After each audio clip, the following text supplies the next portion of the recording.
Selamat datang kembali. Hari ini kita akan menyelami satu periode yang sangat krusial ya dalam sejarah awal Ethereum. Tepatnya 5 minggu genting antara 21 Juni sampai 24 Juli 2016. Sumber utama kita kali ini bab 7 dari buku The Cryptopians. Ya, periode ini tuh isinya dampak langsung dari peretasan The DEO yang bikin geger itu. Komunitas Ethereum waktu itu benar-benar di persimpangan jalan kan. Penuh ketidakpastian, terus ada debat sengit soal prinsip dasar blockchain, dan ya upaya penyelamatan yang penuh drama lah. Betul. Nah, jadi misi kita sekarang ini mengurai nih benang kusut peristiwa selama 5 minggu penting ini. Siapa aja sih pemain utamanya? Terus gimana keputusan-keputusan sulit itu diambil di tengah tekanan yang wah hebat banget pasti.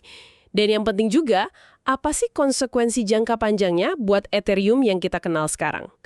Yuk kita telusuri bareng gimana komunitas ini hadapi krisis eksistensial pertamanya. Oke, kita mulai dari titik panas pertama ya, pasca peretasan. Dana DAO kan mulai disedot penyerang tuh. Tiba-tiba muncul sekelompok penyelamat gitu namanya Robinhood Group atau RHG. Siapa sih mereka ini sebenarnya? Jadi RHG ini isinya beberapa nama yang cukup dikenal lah di ekosistem Ethereum waktu itu. Ada Griff Green sama Lefteris Karapetsas dari Slok.it. Oh, Slok.it yang bikin kode DAO itu kan ya? Nah, iya betul. Terus ada Alex van de Sande juga yang mungkin kita kenal sebagai Afsa. Yang menarik lagi nih, ada juga programmer dari Barcelona, namanya Jordi Bailina. Ironisnya, dia ini baru aja belajar seluk-beluk kerentanan DAO justru dari kursus online yang dibikin sama Griff Green sendiri. Ilmunya langsung diuji di kondisi paling genting gitu. Wah, gila juga ya, baptisan api beneran itu namanya. Terus apa persisnya yang dilakuin RHG ini? Gimana perang digitalnya terjadi? Jadi gini, RHG ini sadar kalau mereka bisa pakai celah keamanan. Celah yang sama persis dengan yang dipakai penyerang utama. Oh, oke, celah yang sama ya. Iya, situasi unik kan? Nah, mereka putuskan buat semacam serangan balik gitu, tapi sasarannya penyerang-penyerang lain yang juga mulai ikutan mau nguras sisa dana DAO. Tujuannya bukan buat nyuri, tapi buat ngamanin sisa dana mayoritas, sekitar 69% ETH yang masih ada di DAO sebelum diambil pihak jahat lain. Tuh, jadi mereka ini intinya ngeretas DAO juga dong buat nyelamatin. Ini kok kedengerannya, berani banget ya, tapi juga agak abu-abu nggak sih secara etika sama hukum? Persis, itu dia dilemanya. Mereka pakai semacam child DAO, DAO anak gitu, nomor 78, buat jadi markas serangan baliknya. Terus modalnya token DAO dalam jumlah gede sekitar 6 juta token. Ini dari para whale atau pemegang besar lain yang percaya sama mereka. Makanya mereka bisa pindahin dana skala masif. Puncaknya itu mereka bisa mindahin lebih dari 1,2 juta ETH. Nilainya 15 miliar 300 juta dolar waktu itu, cuma dalam satu blok transaksi. Wow, 1,2 juta ETH dalam satu blok. Iya, gila kan? Ini bener-bener pertarungan sengit, real time, di atas blockchain. Ya, secara teknis sih, apa yang mereka lakukan itu ya serangan juga, sama kayak peretas jahat. Tapi niatnya kan white hat, etis lah, mau nyelamatin dana buat dibalikin. Tapi ya bener kata Anda, ini bikin posisi legal mereka jadi berisiko banget, dan jadi presiden awal yang kompleks juga soal intervensi aktif di protokol yang harusnya otomatis. Pertanyaannya jadi bukan, bisa nggak kita lakukan, tapi boleh nggak sih kita lakukan gitu? Oke, sementara RFG lagi perang di blockchain, di luar itu kan terjadi perdebatan yang nggak kalah panas ya di komunitas. Fokusnya, gimana nasib dana yang udah keambil sama penyerang utama. Pilihannya mengerucut ke dua solusi teknis, soft fork atau hard fork. Bisa bantu jelasin nggak bedanya apa sih secara sederhana? Tentu. Lefteris Karapetsas dari Slok.it sendiri waktu itu yang coba jelasin opsinya ke komunitas. Soft fork itu intinya upaya buat meyakinkan mayoritas penambang, miner, buat ngabaikan atau nyensor transaksi si penyerang. Tujuannya biar dana curiannya beku. Tapi pendekatannya rumit banget. Perlu koordinasi terus-menerus dari mayoritas miner, prosesnya bisa lama banget. Perkiraannya lebih dari 70 hari. Belum lagi ada resiko serangan balasan dari si penyerang, kayak serangan DOS gitu buat ganggu jaringan. Dan yang paling penting, yang nggak ada jaminan dananya bisa balik ke pemilik asli. Nah, opsi kedua itu hard fork. Ini perubahan fundamental di aturan protokol Ethereum yang nggak kompatibel sama versi sebelumnya. Jadi khusus buat kasus DAO ini, hard fork dirancang buat secara efektif batalin transaksi peretasan. Terus mindahin semua ETH yang kejebak di DAO dan anak-anaknya, termasuk punya penyerang, ke kontrak pintar baru, namanya withdrawal contract. Nah, dari kontrak baru ini, pemegang token DAO asli bisa narik lagi ETH mereka sesuai porsi awal. Solusi ini jauh lebih cepat dan ngejamin dana balik. Tapi, ya itu tadi. Sangat kontroversial ya. Karena ini kan intinya kayak ngedit buku besar sejarah transaksi blockchain. Merusak prinsip imutabilitas gagasan kalau sekali transaksi tercatat itu permanen, nggak bisa diubah, kayak pahatan di batu gitu kan. Itu kan mantra sucinya dunia kripto selama ini. Tepat sekali. Itu jantung perdebatannya. Kubu yang pro hard fork, biasanya ya investor DAO, sama yang khawatir reputasi Ethereum hancur, bilang ini langkah darurat yang perlu. Alasannya buat ngelindungin pengguna, hukum pencuri, dan nunjukin komunitas bisa bertindak kalau ada bencana. Tapi kubu kontra, yang biasanya lebih idealis soal prinsip blockchain, bilang kalau hard fork ini sama aja kayak ngebunuh jiwa Ethereum. Mengorbankan prinsip demi investor gitu ya? Iya, mereka anggap itu bakal jadi presiden berbahaya. Kalau sejarah bisa diubah sekali, apa jaminannya nggak diubah lagi nanti buat alasan lain?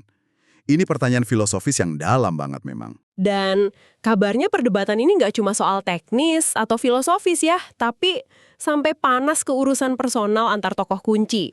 Sayangnya iya, bisa dibayangin kan tekanannya gimana? Jutaan dolar hilang, masa depan platform dipertaruhkan, reputasi pribadi juga. Emosi pasti tinggi banget. Yang paling kelihatan itu perseteruan publik antara Stephen Tuol dari Slock.it sama Profesor Emin Gunzrer dari Cornell. Tuol nuduh Cyril tahu celah keamanan DAO sebelum diretas, tapi nggak laporin dengan benar. Cyril bantah keras, bilang dia emang lihat potensi masalah, tapi nggak nganggap sepenting itu. Malah, Cyril balik nuduh Slock.it nggak kompeten bikin kode DAO. Terus sekarang coba cari kambing hitam. Pertengkaran mereka di forum publik itu sampai sengit banget. Sampai-sampai Taylor Van Orden dari MyEtherWallet turun tangan di Reddit, minta mereka berhenti kayak anak kecil. Ini nunjukin betapa kacaunya situasi waktu itu. Wow, benar-benar situasi krisis ya. Tapi pada akhirnya kayaknya angin lebih condong ke hard fork ya, meskipun kontroversial. Gimana tuh proses persiapan teknisnya? Iya, seiring waktu, sentimen mayoritas, terutama ya dari ribuan pemegang token DAO yang dananya nyangkut, makin ke arah hard fork sebagai solusi pragmatis. Pengembang inti Ethereum, kayak Jeff Wilke, salah satu co-founder yang pegang klien Go Ethereum atau Geth, mulai kerja keras nulis kode buat implementasi hard fork ini. Tentu ada tantangan teknisnya. Misalnya nentuin mekanisme balikin dana yang paling adil gimana. Kan orang beli token DAO pakai harga ETH yang beda-beda waktu itu. Christoph Jansch dari Slock.it ngejelasin opsi-opsi teknis ini sekitar awal Juli. Lalu keputusan finalnya gimana? Mekanisme pengembaliannya kayak apa dan kapan dieksekusi? Keputusan final diumumin sama Jeff Wilkene tanggal 15 Juli lewat postingan blog. Hard fork dijadwalin di blok ke-1920.000.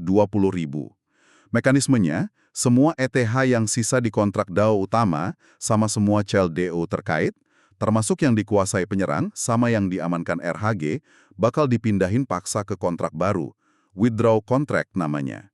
Nah, dari situ, pemegang token DAO asli bisa nukerin 100 token DAO mereka buat dapat balik 1 ETH. Ini rasio standar pas penjualan awal. Dianggap cara paling simpel dan adil waktu itu. Tapi di tengah persiapan itu kok muncul masalah teknis lagi ya? Soal replay protection katanya. Kedengarannya teknis banget, tapi kenapa ini jadi masalah besar? Nah, ini isu krusial banget dan jadi sumber frustrasi baru, terutama buat bursa-bursa kripto. Gini, pas hard fork terjadi, kan secara teori ada 2 rantai blockchain jalan bareng. Rantai baru hasil fork pakai aturan baru, sama rantai lama pakai aturan asli. Replay protection itu mekanisme teknis buat mastiin transaksi yang Anda lakuin di satu rantai, misalnya kirim ETH di rantai baru, nggak bisa diputar ulang atau otomatis berlaku juga di rantai satunya. Tanpa ini, wah bisa kacau, risiko dana hilang double, atau pencatatan saldo jadi berantakan. Terus masalahnya di mana? Anehnya nih, dan ini yang bikin banyak pihak marah, Ethereum Foundation atau EF awalnya nggak masukin replay protection secara default di kode hard forknya. Mungkin mereka terlalu pede ya, mikir rantai lama bakal langsung mati aja ditinggalin. Jadi nggak perlu repot mikirin replay protection. Wah, fatal dong itu. Iya, keputusan ini bikin bursa gede kayak Poloniex sama Bitfinex murka. Coba bayangin Anda jadi bank, tiba-tiba harus ngurus dua jenis rupiah yang kelihatannya sama, tapi sistemnya tidak. Terus harus mastiin transfer rupiah A, nggak otomatis ngurangin saldo rupiah B nasabah. Mimpi buruk kan? Bursa-bursa ini jadinya pontang-panting bangun solusi replay protection sendiri dalam waktu mepet banget. Phil Potter dari Bitfinex bahkan katanya sampai ngumpet di chat internal, nyebut Ethereum koin sialan, saking rumitnya situasi ini. Di tengah semua kekacauan teknis sama perdebatan komunitas ini, sempat ada kekhawatiran intervensi regulator nggak sih? Mengingat skala dananya kan gede banget. Sempat ada momen tegang soal itu, iya. Vitalik Buterin sama Ming Chan, Direktur Eksekutif EF, waktu itu, memang dipanggil ketemu sama regulator keuangan Swiss, FINMA, tanggal 13 Juli. Kan EF basisnya di Swiss ya. Tapi menurut sumber di buku The Cryptopians, pertemuannya relatif baik-baik aja. FINMA kayaknya nerima argumen kalau The DAO itu aplikasi terdesentralisasi yang dibangun di atas Ethereum, bukan bagian dari protokol inti Ethereum itu sendiri. Dan EF juga nggak terlibat langsung di operasional DAO, jadi kayaknya nggak ada lampu merah dari regulator waktu itu, yang mungkin sedikit melegakan tim inti Ethereum ya. Akhirnya, tibalah hari H yang ditunggu sekaligus ditakuti. 20 Juli 2016, blok 1.920.000 tercapai. Hard fork dieksekusi. Gimana tuh suasananya waktu itu? Wah, pasti tegang banget ya. Para pengembang inti pada ngumpul, matanya mantengin situs fork.adstats.net yang nampilin visualisasi live jaringan Ethereum. Ada rekaman video terkenal dari Afsa tuh, yang nangkep momen pas blok target tercapai. Kelihatan di video itu Vitalik Buterin ketawa, tapi ketawanya agak gugup campur lega gitu. Pas layar nunjukin dua rantai mulai pisah. Momen yang sangat menentukan lah pokoknya. Dan awalnya kelihatannya semua sesuai rencana kubu pro hard fork ya. Rantai baru kayaknya dominan, rantai lama seolah-olah mati gitu. Iya, kesan awalnya memang gitu. Rantai baru hasil fork yang sekarang kita kenal sebagai Ethereum, ETH, yang dominan ini langsung dapat dukungan mayoritas penambang. Blok-blok baru nambah terus dengan cepat di rantai ini. Sementara rantai asli, yang masih ikut aturan lama, sempat kelihatan mandek, kayak ditinggalin miner. Banyak yang mungkin udah lega, mikir misi penyelamatan DAO berhasil. Ethereum bakal tetap satu. Tapi ada detail teknis penting banget di balik layar yang ngubah semua. Oh iya, detail apa tuh? Peter Szilagyi, salah satu pengembang utama di tim GEF, klien Go Ethereum, pas lagi implementasi kode hard fork, itu sadar ada potensi masalah. Cara kode itu ditulis, awalnya punya konsekuensi gini. Kalau rantai baru hasil fork jadi jauh lebih panjang, lebih banyak blok, klien GEF bakal otomatis nganggap rantai lama nggak valid dan ninggalin selamanya. Intinya, bisa ngebunuh rantai lama secara efektif.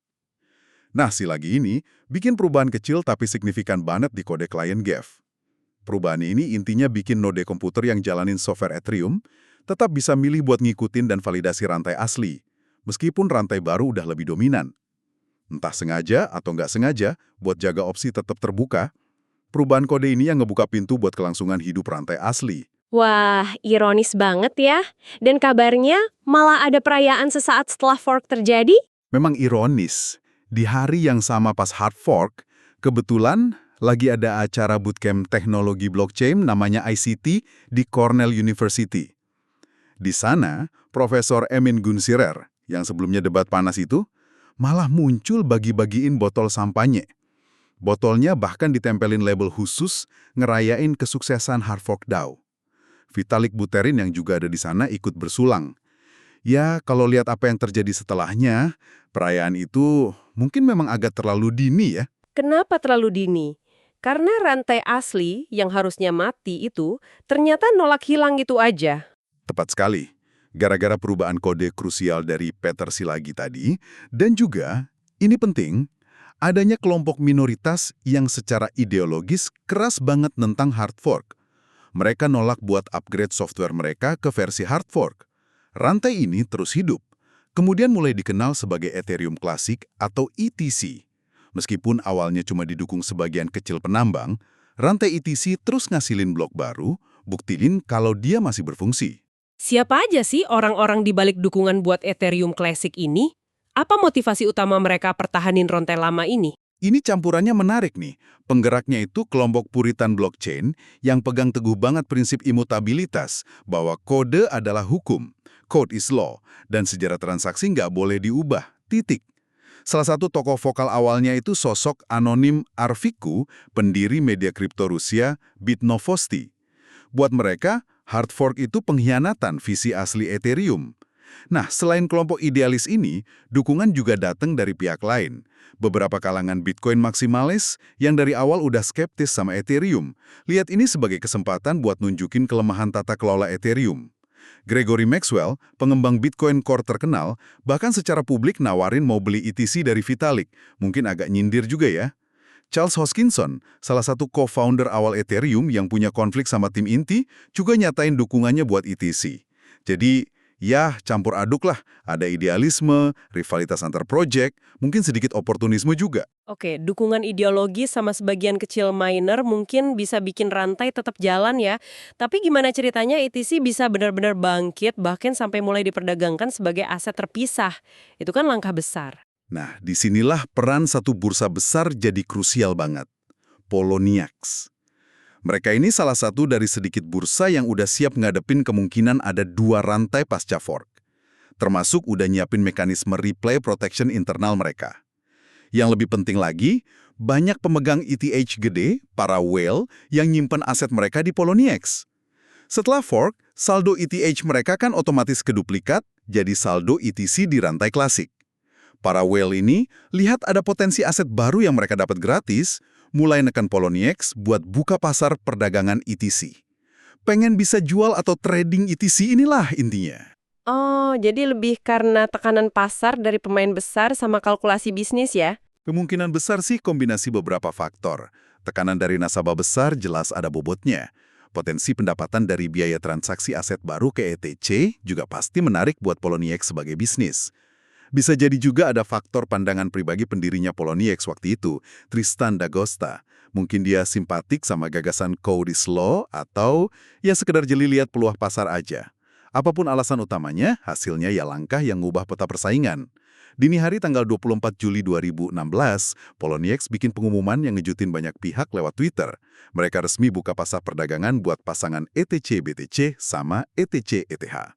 Mereka juga konfirmasi kalau semua pengguna yang punya saldo ETH pas fork terjadi, sekarang punya saldo ETC yang setara di akun mereka. Jadi aset yang diperdagangkan ya, pesaing tak terduga buat Ethereum, ETH. Benar-benar konsekuensi yang mungkin nggak kebayang sama mayoritas pendukung hard fork. Jadi kalau kita rangkum nih, 5 minggu penuh gejolak ini, dari akhir Juni sampai akhir Juli 2016, kita lihat ada perang digital oleh Robinhood Group yang mempertaruhkan segalanya buat nyelamatin dana. Terus ada perdebatan filosofis yang dalam banget soal jiwa blockchain, antara idealisme versus pragmatisme, yang ujungnya ke keputusan hard fork yang mecah belah. Dan sebagai akibat yang nggak terduga, lahirnya Ethereum Classic dari abu rantai yang harusnya ditinggalkan. Ini bener-bener studi kasus yang kaya banget ya buat Anda yang pengen paham gimana komunitas terdesentralisasi beroperasi di bawah tekanan krisis. Gimana keputusan sulit diambil tanpa otoritas pusat. Gimana konflik antara prinsip sakral kayak imutabilitas sama kebutuhan praktis kayak ngelindungin investor dinegosiasikan dan akhirnya diselesaikan. Meskipun ya penyelesaiannya malah bikin perpecahan. Dan kita lihat juga gimana detail teknis yang kayaknya kecil, kayak beberapa baris kode yang diubah Peter Thiel lagi, atau keputusan bisnis strategis sebuah bursa kayak Poloniex, ternyata bisa punya dampak finansial dan ideologis yang gede banget dan bertahan lama. Semua ini ninggalin kita dengan satu pertanyaan mendasar nih buat Anda renungkan. Terutama kalau Anda terlibat atau tertarik sama dunia blockchain. Apakah hard fork Ethereum waktu itu tindakan penyelamatan yang heroik dan perlu, semacam bukti kemampuan adaptasi komunitas meskipun harus korbanin prinsip imutabilitas, atau justru kelahiran Ethereum Classic yang buktiin kekuatan sejati ide desentralisasi itu sendiri? Bahwa pada akhirnya nggak ada satu kelompok pun, bahkan mayoritas, yang bisa memaksain kehendaknya secara absolut ke seluruh jaringan, dan bahwa kode benar-benar bisa jadi hukum yang bertahan. Sebuah dilema fundamental yang gaungnya masih terasa ya, dan terus jadi bahan diskusi penting dalam evolusi teknologi blockchain sampai hari ini. Sampai jumpa di penelusuran mendalam berikutnya.